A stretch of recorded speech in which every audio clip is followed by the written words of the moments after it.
శ్రీకాకుళం జిల్లాలో ఎడతెరిపి లేకుండా కురుస్తున్న వర్షాలకు రోడ్లన్నీ జలమయమయ్యాయి. చెన్నై కోల్కతా జాతీయ రహదారిపై పెద్ద ఎత్తున వరద నీరు నిలిచిపోవడంతో వాహనదారులు అవస్థలు పడుతున్నారు.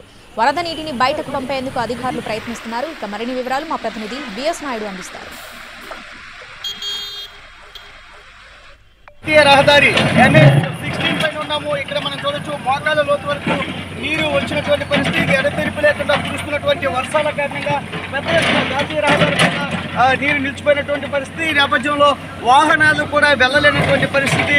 దీనికోసం ఏదైతే నిలిచిపోయినటువంటి నీరుని డైవర్ట్ చేసేందుకు ప్రొక్లైన్ తీసుకొచ్చారు మున్సిపల్ అధికారులు, రెవెన్యూ అధికారులు.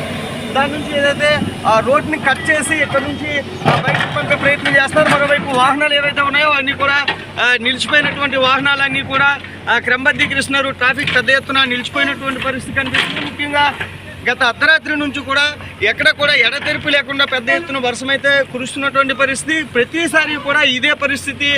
ఈ మన చూస్తున్నటువంటి పెద్దపల్లి కానీ ఇతరత్ర NH16 బాగు చేసిన తర్వాత, అభివృద్ధి చేసిన తర్వాత రోడ్లు ఈ విధంగా తయారవడంతో వాహనదారులు ప్రతినిత్యం కూడా ఇదే పరిస్థితి అయితే ఎదుర్కొంటున్నారు.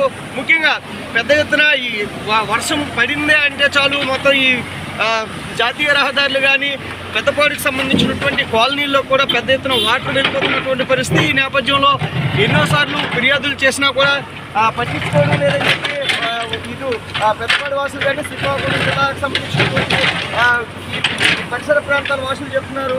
ముఖ్యంగా మనం చూడొచ్చు జాతీయ రహదారి పైన పెద్ద ఎత్తున ఈ వర్షపు నీరు అనేది వందగా వచ్చి నిలిచిపోయినటువంటి పరిస్థితి అయితే చూస్తున్నాము. గతంలో కూడా ఇదే ప్రాంతంలో పెద్ద ఎత్తున వాహనాలు కొట్టుకెళ్ళినటువంటి పరిస్థితి. ఈ నేపథ్యంలో ఇక్కడ ఒక ప్రత్యామ్నాయ ఏర్పాట్లు అధికారులు చేపట్టాలనే విషయాన్ని అయితే ఇక్కడ ఉన్నటువంటి స్థానికులు, వాహనదారులు అయితే చెబుతున్నటువంటి పరిస్థితి ఉంది. జిల్లా వ్యాప్తంగా కూడా వర్షాలు పెద్ద ఎత్తున కురుస్తున్నటువంటి పరిస్థితి. ఈ నేపథ్యంలో అధికార యంత్రాంగం కూడా పూర్తిగా అప్రమత్తమైంది. ఏ విధమైనటువంటి అవాంఛనీయ ఘటనలు చోటు చేసుకోకుండా చర్యలు అయితే చేపట్టింది. సెన్సిటివ్ ప్రాంతాలు, ముంపు ప్రభావం ఉన్నటువంటి ప్రాంతాలన్నింటినీ కూడా ఇప్పటికే హై అలర్ట్ జారీ చేసి వాళ్ళకి హెచ్చరికలు జారీ చేసినటువంటి పరిస్థితి ఉంది. కెమెరా పర్సన్ సురేష్తో బిఎస్ నాయుడు, ఎన్టీవీ.